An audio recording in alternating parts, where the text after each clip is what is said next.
Please welcome proud Amtrak family and Bear Car Shop employees, Sterling, Tom, and Thomas Raposelli.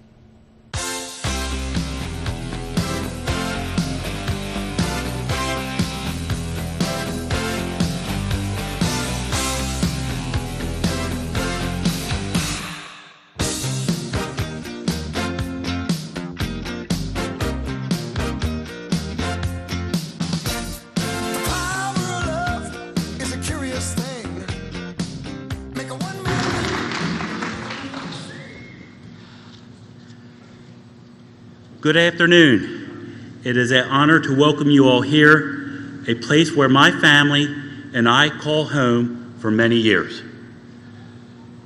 I gotta take a step back.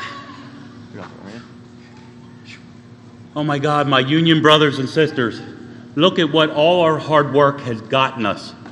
Congratulations to everyone.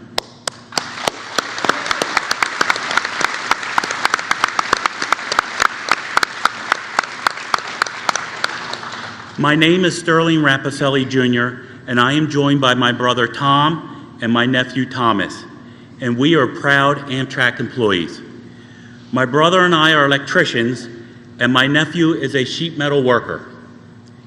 It's not an exaggeration to say that working on the railroad runs deep in my family's DNA. After proudly serving our country in World War II, my father went on to spend nearly 40 years as a railroad electrician, spending many of those years with Amtrak. Beginning with my grandfather, our family railroad service spans 4 generations and collectively more than 100 years.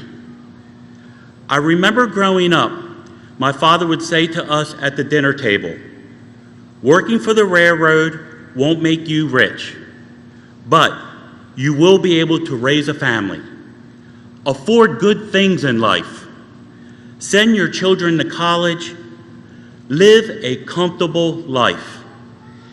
After all these years, thanks in great part to the unions we belong to, IB, EW, and SMART, that has continued to hold true.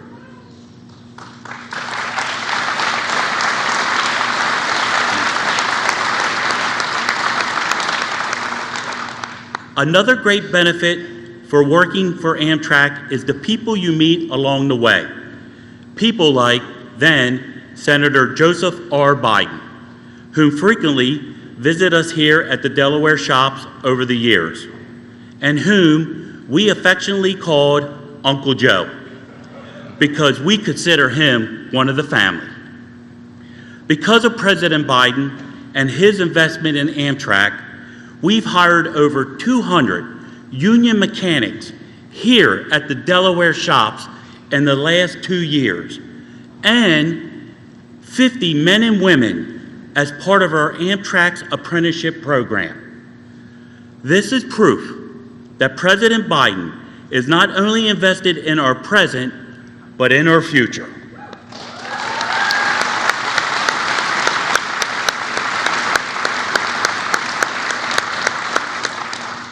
It is now my great honor to introduce the man who has made this all possible. The President of the United States, Joe Biden.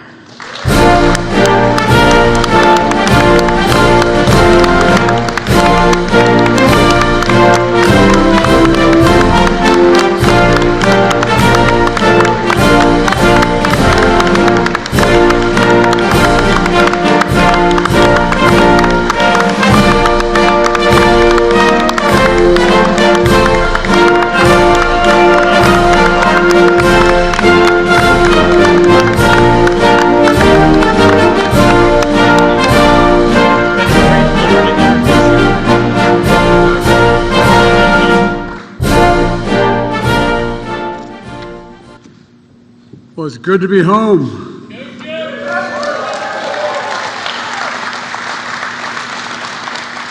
I've been coming down here a long. Please take a seat if you have one. And if I say anything you don't like, don't jump, okay? Thank you all for being here. And Sterling, thank you for the introduction. The whole family. You know, it's good to be here with such good friends. I've spent a lot of my time working with, on, and around Amtrak and all its employees. But, you know, one of the reasons why it's worked so well here in Delaware is because of John Carney, Tommy Carper, and Chris Coons. And I mean that sincerely. We've had overwhelming support from the Delaware delegation. That's because we ride the train so damn much. Attorney General Kathy Jennings, who used to work with my son Bo, and Newcastle County Executive Matt Meyer, and my good friend and hell of an athlete, Mike Przicki, and Pete Buttigieg, thanks for doing such a great job. Look, guys, we're announcing historic investment in America's railroads. I've been talking about this for a long time, I know, but finally we're getting it done. More than $16 billion, 16 with a B, billion dollars here in the Northeast Corridor. 25 different projects, all to build the Northeast Corridor from Boston to Washington. It's part of my agenda to invest in America, and I've been fighting for this for a long time. To invest in Americans, not just America. There's no better place to make this announcement than in my home state of Delaware. Here in Bear, the maintenance facility. And a few miles away to the Wilmington shops, over 800 people keep trains in the entire Northeast Corridor working in good order. And it's not been easy because some are pretty old trains. Machinists, electricians, pipe fitters, facility workers, you know, coach cleaners, boilermakers, laborers, foremen. But they have one thing in common. They're all good paying union jobs. Union jobs. Union jobs. I've been saying a long time. The middle class built America, but unions built the middle class. Unions built the middle class. For years in the Senate, as Vice President, I met with the workers in these shops and I made them a promise. I said I'd do all I could and all my power to fight to keep their jobs and to make our rail system better and to work on the Northeast Corridor. I told them I'd fight for them and with them, and they stuck with me. And that's just what I've done.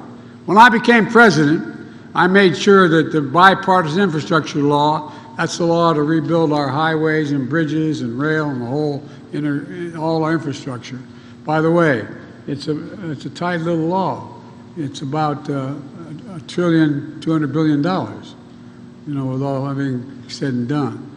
The point is, how can you be the leading country in the world and have a second-rate infrastructure? Second-rate infrastructure. It's not possible. It includes the largest investment in passenger rail since Amtrak was created 50 years ago. $66 billion for world-class rail right here at home. And that includes the largest investment in the Northeast Corridor since the Pennsylvania Railroad laid down these tracks in 1850. In 1850. Fully electrified trains on this corridor emit 83% less greenhouse gases, by the way, than driving your car. 72% less greenhouse gases than taking a plane. And folks here in Delaware know that as senator I rode the train back and forth between Washington and Wilmington virtually every day for 36 years when I got elected. And then as vice president as well. Amtrak wasn't just a way to get home to family. The conductors and engineers became my family, and not a joke. I'd have a major event from my home every year, all the conductors and engineers, from New York on down to Washington. When I was vice president, I flew over 1 million miles on Air Force Two, but I traveled further than that on Amtrak over the years. I remember one of the conductors when I was going home. Secret Service is wonderful, and they really are, but they'd rather you not travel Amtrak, because it's not Amtrak, rail, because it has to stop so damn many times, and there's so many options for people to do things that they don't want to have done. So, but I was coming home to see my mom, and I just, she was living with us at the time. My dad had passed away.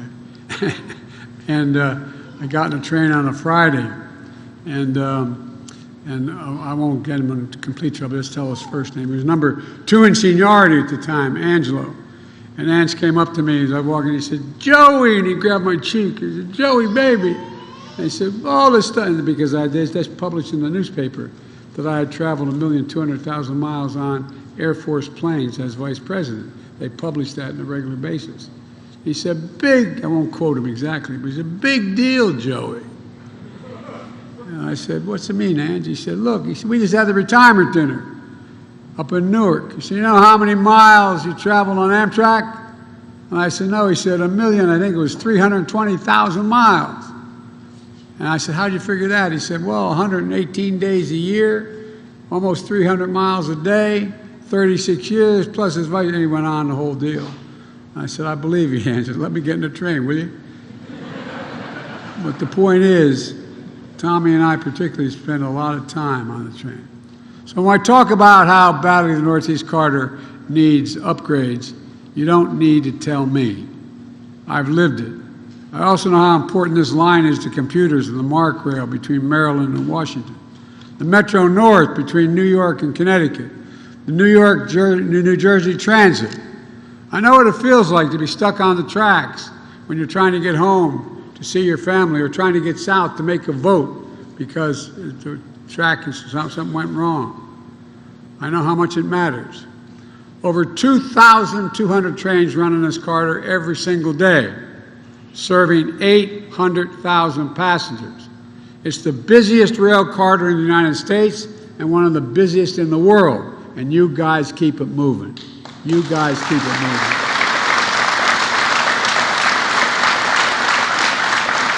Well, the problem anywhere along the lines means delays up and down the East Coast. For commuters trying to get to work, for businesses trying to get their goods on the shelves, to travelers trying to visit family. This region represents 20% of the gross domestic product of the entire United States of America. If this line were to shut down just one day, it would cost our economy, the American economy, $100 million a day. But this line has tunnels and bridges that are over 100 years old. I know because I've walked through 2 of them. Train stations that haven't seen a major upgrade for generations. Tracks in constant need of repair. Look, folks, it has real consequences. This outdated infrastructure leads to over 4,000 hours of delays each year on Amtrak. 4,000 hours a year. For example, the Hudson River Rail Tunnel, critical link in New York Penn Station, to New York Penn Station, the busiest train station in America, I might add. It opened for business 113 years ago, that tunnel. It's so badly damaged. Remember Superstorm Sandy? Well, it got badly damaged at that time, over 10 years ago. It still remains the remnants of seawater in the tunnel, eating away at the concrete, steel, and electrical components. In 2020, passengers saw over 12,000 minutes of delays getting through that tunnel. But last week, thanks to the leadership of Chuck Schumer, we broke ground to rebuild the Hudson River Tunnel. The new tunnel will add capacity to increase the speed, reduce delays, and the biggest rail line in the country. With today's announcement, we're committing $11 billion to this one project, that one project. It's critical to transforming the Northeast Corridor. People have been working on it for over a decade. Now we're finally getting it done. And that's not all. As everyone who's traveled through the Baltimore Tunnel knows, it's a major checkpoint, but it's also a major choke point for 9 million Amtrak and MARC rail passengers who pass through it each year. 1.4 miles, that's how long the stretch is, with a very tight curve, so trains have to slow down at 30 miles an hour to get through safely. On 99% of the weekdays, there's a delay somewhere near there. It's a consequence. I've traveled through that tunnel literally thousands of times. And trust me, I know. That tunnel is 150 years old. It was built 150 years ago. Ulysses S. Grant was president when it was built. The structure is deteriorating. And a lot of you know, a lot of the workers know, The roof of that tunnel is leaking. The floor is literally sinking. This is the United States of America, for God's sake. The United States of America. We know we're better than that. And now we're proving it. That's why we're fully replacing the entire Baltimore tunnel. We're not just changing it, we're replacing the whole tunnel. As part of the Invest in America workforce hubs, we're working with leaders in Baltimore along with the union officials and career and technical schools to train the local workforce to help build that new tunnel so we have the capacity. The new tunnel will be all electric and trains will travel through it at 110 miles an hour, not 30 miles an hour.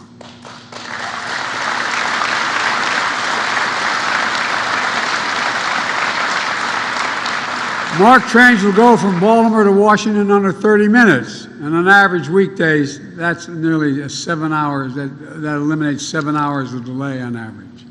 Look, we're also investing $9 billion to replace over 1,000 trains and train cars with state-of-the-art equipment, including electric trains, made in America.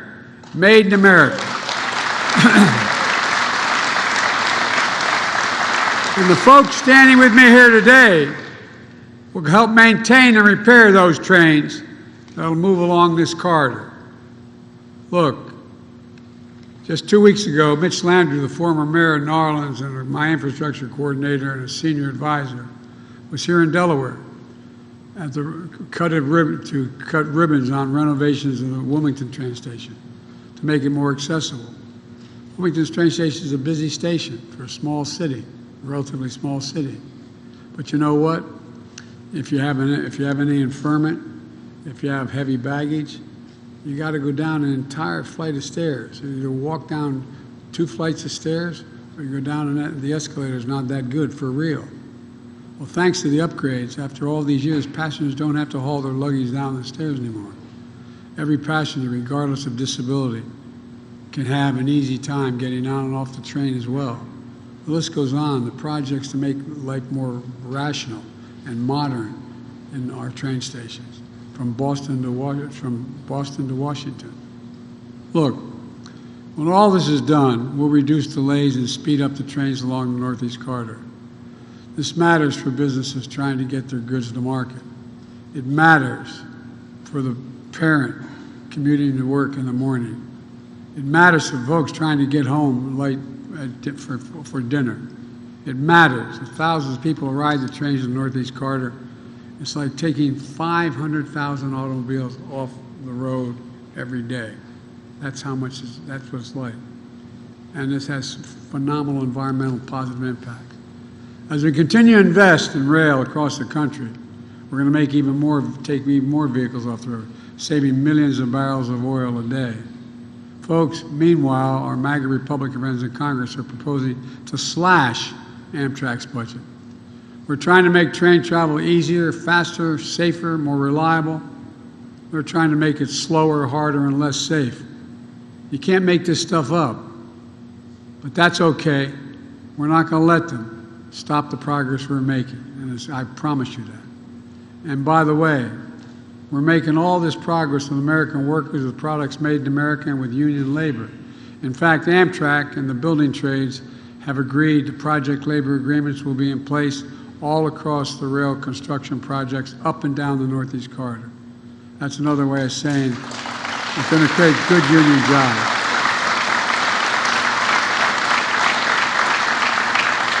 It's going to create over 100,000 of those good union jobs. And that's on top of the thousands of good union jobs running the trains and maintaining the safety system already. These are jobs for folks I thought about as I take that train home. You know the park guys, you get outside of Baltimore, just before you get into Baltimore, you can look out the window and you're going through basically the neighborhood.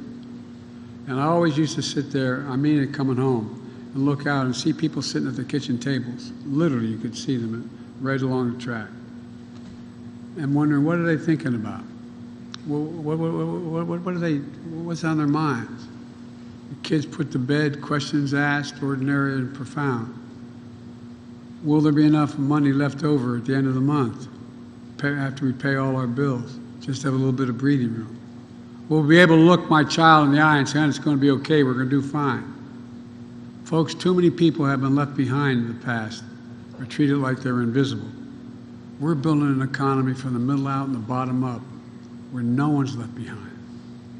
You know, my dad used to say, Joey, and I mean it sincerely, Joey, a job's about a lot more than a paycheck. It's about your dignity. It's about your dignity. It's about respect. It's about you being able to look your kid in the eye and say, honey, it's going to be okay, and mean it. That's what he'd say, and he meant it. That's what decent living's about. So let me close with this. Nearly a century ago, Franklin Roosevelt came up with the Rural Electrification Act that brought electricity to millions of Americans. Nearly 70 years ago, President Eisenhower launched the interstate highway system. The investment we're making today will be for our kids and grandkids what those historic programs were for previous generations, only bigger. And as a result, I truly believe this country is about to take off. Because for the first time in a long time, we're bringing pride back to cities and towns all across America that have been left behind. I can honestly say I've never been more optimistic about America's future. And folks, in my view, the president long after I'm president is going to have more to do. One of the things I convinced President Ladd when I was vice president, I convinced the president to do, provide money for high-speed rail. You know, you can go and get in a train in China and go 210 miles an hour. China. We could do it here in the United States on this Northeast corridor if we straightened out 3 big corridors. It would cost about $1 trillion. But we had the ability to do that for a rail from Florida to Mississippi and all kinds of places we can do it. But think about it. Why, in the United States of America, do we not have the best rail system in the world? So this is a big beginning, $61 billion to take care of the Northeast corridor. But there's so much more we can do to better the environment, the quality of life, and make us more competitive. And you're the guys of this place who can just do it. So we just have to remember one thing, though. We sometimes forget. This is the United States of America. There's not a damn thing we can't do if we set our mind to it, not one. Thank you all. And may God bless you all. May God protect our troops. Thank you, thank you, thank you.